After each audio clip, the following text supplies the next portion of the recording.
राजस्थान के अंदर लगातार जहरीली शराब को लेकर के मुद्दा गरमाया हुआ है और इसी को लेकर के भरतपुर के अंदर 7 लोगों की मौत भी हो चुकी है। नमस्कार, स्वागत है आपका न्यूज़ 19 में। मैं पुलकित सक्सेना आप लोग के साथ। आइए एक नज़र डालते हैं इस मुद्दे की ओर।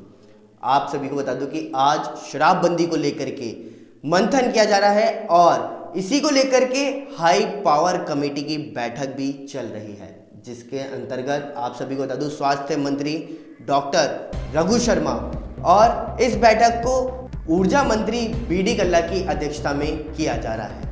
वहीं अगर हम बात करें शराबबंदी की मांग को लेकर के तो रिपोर्ट भी तैयार की गई है और साथ ही साथ आज रिपोर्ट पर फैसला भी किया जाएगा। बुलाया गया हमारी मांगों को लेकर जो आज हमने प्रदर्शन किया, सरकार डर गई, लेकिन सरकार ने सिर्फ आश्वासन दिया कि हम आने वाले समय में इसके बारे में सोचेंगे। यानी कि छाबड़ा साहब की शहादत को 2.25 साल हो चुके हैं। हमारे संगठन भी कितने समय से कार्य कर रहा है, उनके जाने के बाद से पहले से भी कार्य कर रहा था, तो आज भी यही कि सोचेंगे। तो ये सरकार की मंशा में ही खोट है। इसी खबर पर ज्यादा जानकारी के लिए शराबबंदी आंदोलन की राष्ट्रीय अध्यक्ष पूनम छाबड़ा भी हमारे साथ जुड़ चुकी हैं। तो पूनम, क्या है ये पूरा मामला कि आखिर राजस्थान के अंदर शराबबंदी को लेकर अभी मंथन किया जा रहा है?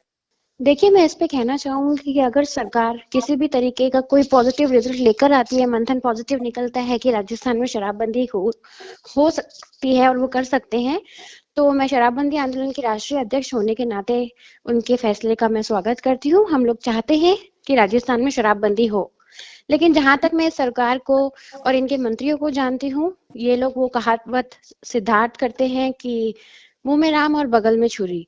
इन लोगों का काम है सिर्फ। बिल्कुल आप सही कह रहे हैं और इसी को लेकर के अभी एक बैठक भी हो रही है, उस बैठक के बारे में थोड़ा सा बताइए। देखिए, बैठक है तो ये लोग बहुत सारी करते हैं, क्योंकि मैं अगर आपको पहले की बात बताऊं कि 2019 में भी इन लोगों ने यही काम किया था कि बैठकें की थी और मीटिंग के लिए एक इन्होंने कमेटी बनाई थी कि बिहार में जाके ये लोग सर्वे करेंगे किस तरीके से वहां पे शराबबंदी हुई है। इन लोगों ने इस तरीके से एक कमेटी बना के कुछ मेंबर्स को वहां भेजा भी था, लेकिन उसके बाद में वो हवा में वो टीम गायब हो गई और हवा में इनके फैसले गायब हो गए।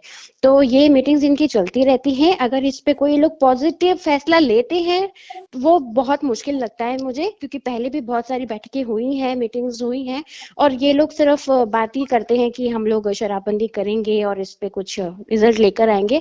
वो मुझे दिखता नहीं है। लेकिन अभी राजस्थान के कई हिस्सों के अंदर जहरीली शराब के कारण लोगों की मौत भी हुई थी, तो क्या है ये पूरा का पूरा मामला?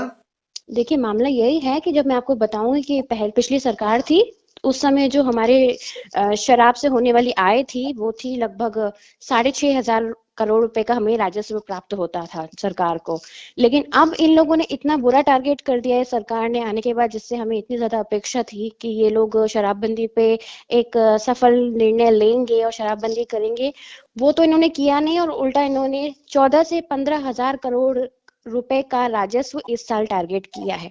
तो आप खुद ही सोच सकते हैं कि ये लोग क्या कर रहे हैं। जहां 6,500 करोड़ का राजस्व प्राप्त होता था कुछ समय पहले, और अब इन्होंने 15,000 करोड़ का राजस्व प्राप्त किया, तो कहीं ना कहीं ये वही वाली चीज है कि ये लोग लोगों की जान को एक मजाक समझ रहे हैं। जो ये शराब का प्रकरण अभी आपने देखा कि हथकढ़ शराब बिक रही है और ये सब चीजें, इससे तो सरकार का खजाना बढ़ता हुआ नजर आएगा और आम जनता लुटती हुई नजर आएगी।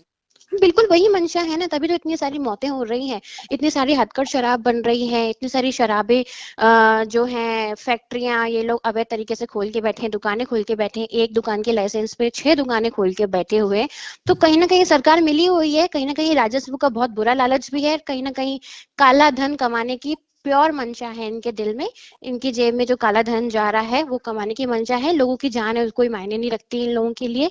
इसीलिए ये सारे प्रकरण ज्यादा बढ़ रहे हैं राजस्थान में, क्योंकि सरकार जो है अभी तक जागी नहीं है, अभी तक सो रही है और इसीलिए लोगों की मौत हो रही है। लेकिन अगर देखा जाए तो गुजरात और बिहार की सरकार ने तो शराब को बैन कर रखा है, लेकिन आखिर राजस्थान की सरकार इस ओर ध्यान क्यों नहीं दे रही?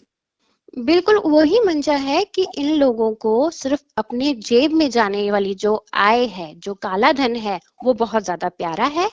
लोगों की जान जो है वो इनके लिए मायने नहीं रखती है, महिलाओं का सुख चैन जो है वो मायने नहीं रखता है, बच्चों को पढ़ने के लिए अब नहीं मिलता है कुछ भी, बच्चों को पहनने के लिए कपड़ा एक परिवार, शराबी परिवार नहीं दे सकता। ये लोग बात करते हैं शराबबंदी की, सिर्फ ये लोग वाहवाही लूटते हैं कुछ समय में आके और वापस चले जाते हैं। बिहार और गुजरात में शराबबंदी है, इन लोगों को मालूम है, हम लोग गुजरात मॉडल के तरीके से ही राजस्थान में शराबबंदी की मांग कर रहे हैं, लेकिन सरकार इस पे बिल्कुल आ नहीं रही, क्योंकि प्यार है, क्योंकि जो काला धन आ रहा है उनके पास में वो उनको प्यारा है, लोग प्यारे नहीं है, जनता प्यारी नहीं है। बिल्कुल आप सही कह रहे हैं कि जनता प्यारी नहीं है, क्योंकि अभी हमारे पास में एक मामला सामने आया है जिसमें भरतपुर में 7 लोगों की जहरीली शराब पीने से मौत भी हो चुकी है। तो जी सरकार का तो इस ओर बिल्कुल भी ध्यान नहीं लग रहा और अपना राजस्व बढ़ती हुई नजर आ रही है। लेकिन जी अगर देखा जाए तो आपके द्वारा अलग अलग जगह पे शराबबंदी को लेकर के अभियान भी किए जाते हैं, तो उस पर थोड़ी चर्चा कीजिए। देखिए, मेरा तो हमेशा से यही रहा है कि क्योंकि हमारे जो प्रेरणा रहे हैं शराबबंदी आंदोलन के, शहीद श्री गुरु सिंह जी छाबड़ा साहब, उन्होंने हमेशा राजस्थान में शराबबंदी के लिए मांगे की हैं, अनवरत उन्होंने अनशन किए और बहुत बार अनशन किए, और इसी दौरान अनशन करते हुए उनकी शहादत हुई है।